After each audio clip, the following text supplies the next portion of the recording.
Continuing where I left off, with this to help me, I passed rapidly over what remained to me of my journey, and sometimes walking, sometimes running, impatiently drew near to the stockade.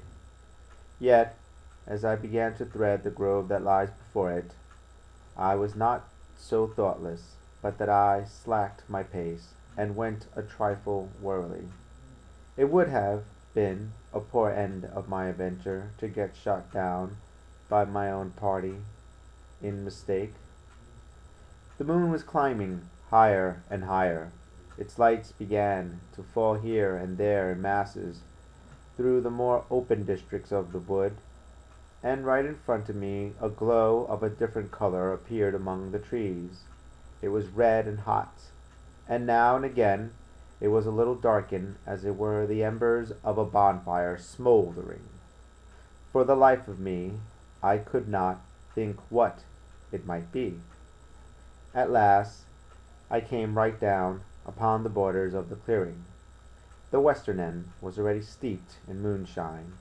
The rest, and the blockhouse itself, still laid in a black shadow, checkered with long silvery streaks of lights. On the other side of the house an immense fire had burned itself into clear embers, and shed a steady red reverberation, contrasted strongly with the mellow paleness of the moon. There was not a soul stirring, nor a sound besides the noises of the breeze. I stopped with much wonder in my heart, and perhaps a little terror also. It had not been our way to build great fires. We were, indeed, by the captain's orders, somewhat niggardly of firewood, and I began to fear that something had gone wrong while I was absent. I stole round by the eastern end, keeping close in shadow, and at a convenient place where the darkness was thickest, crossed the palisade. To make assurance surer, I got upon my hands and knees and crawled, without a sound, towards the corner of the house. As I drew nearer, my heart was suddenly greatly lightened.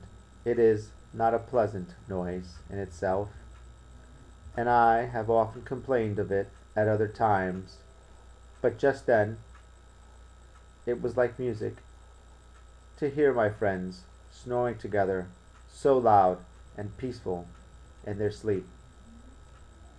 The sea cry of the watch, that beautiful all's well, never fell more reassuringly on my ear. In the meantime, there was no doubt of one thing. They kept an infamous bad watch. If it had been Silver and his lads that were now creeping in on them, not a soul would have seen daybreak. That was what it was, thought I, to have the captain wounded, and again I blamed myself sharply for leaving them in that danger with so few to mount guard. By this time I had got to the door and stood up. All was dark within, so that I could distinguish nothing by the eye. As for sounds, there was the steady drone of the snorers, and a small occasional noise, a flickering or pecking that I could go in no way account for. With my arms before me, I walked steadily in.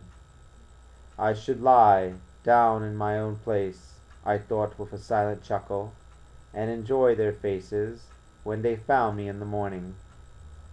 My foot struck something yielding. It was a sleeper's leg, and he turned and groaned, but without awakening.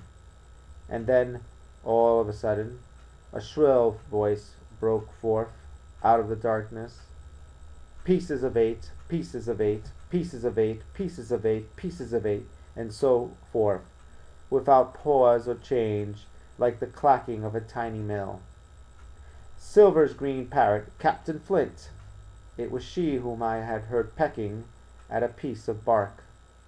It was she keeping better watch than any human being, who thus announced my arrival with her wearisome refrain. I had no time left for me to recover. At the sharp clipping tone of the parrot, the sleepers awoke and sprang up, and with a mighty oath, the voice of Silver cried, "Who goes?" I turned to run, struck violently against one person, recoiled, and ran full into the arms of a second, who for his part closed upon and held me tight. "Bring a torch, Dick," said Silver, when my capture was thus assured, and one of the men left the log house and presently returned with a lighted brand. Part 6. Captain Silver. Chapter 28. In the enemy's camp. The red glare of the torch, lighting up the interior of the blockhouse, showed me the worst of my apprehensions realized. The pirates were in possession of the house and stores. There was the cask of cognac, there was the pork and bread, as before, and what tenfold increased my horror, not a sign of any prisoner. I could only judge that all had perished, and my heart smote me sorely that I had not been there to perish with them. There were 6 of the buccaneers, all told, not another man was alive. 5 of them were on their feet, flushed and swollen, suddenly called out of the first sleep of drunkenness. The 6th had only arisen upon his elbow.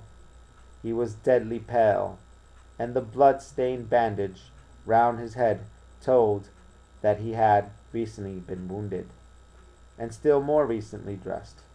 I remembered the man who had been shot and had run back among the woods in the great attack, and doubted not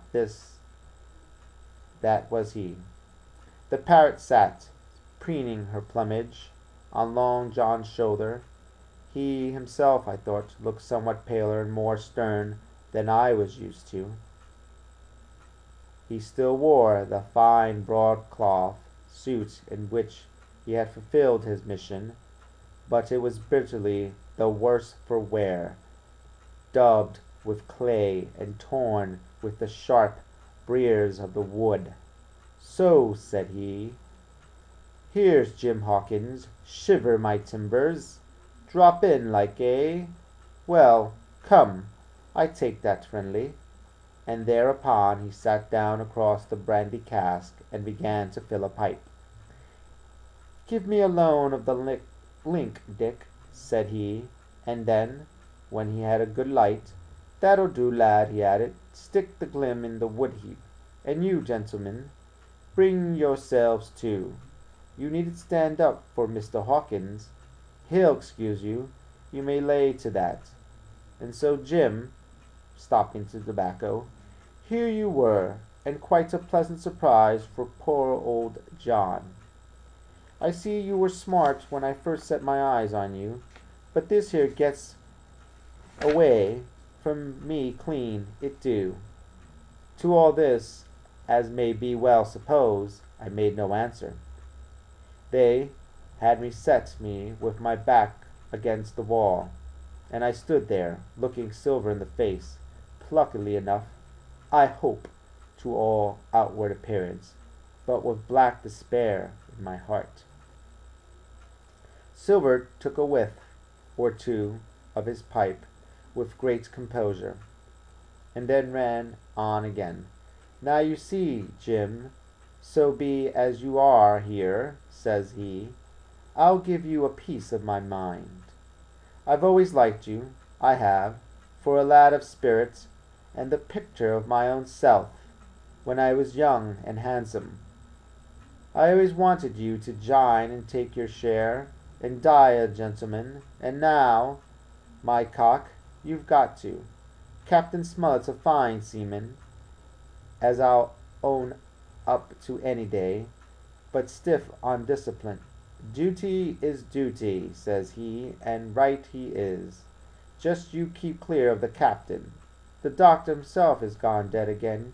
you ungrateful scamp, was what he said, and the short and the long of the whole story is about here. You can't go back your own lot, for they won't have you, and without you start a third ship's company all by yourself, which might be lonely. You'll have to join with Captain Silver. So I'm going to leave it off there. Thank you for continuing to watch this series. Please give it a thumbs up or a thumbs down. Leave comments below or just keep viewing and don't do anything. So I'll see you in the next episode. Bye.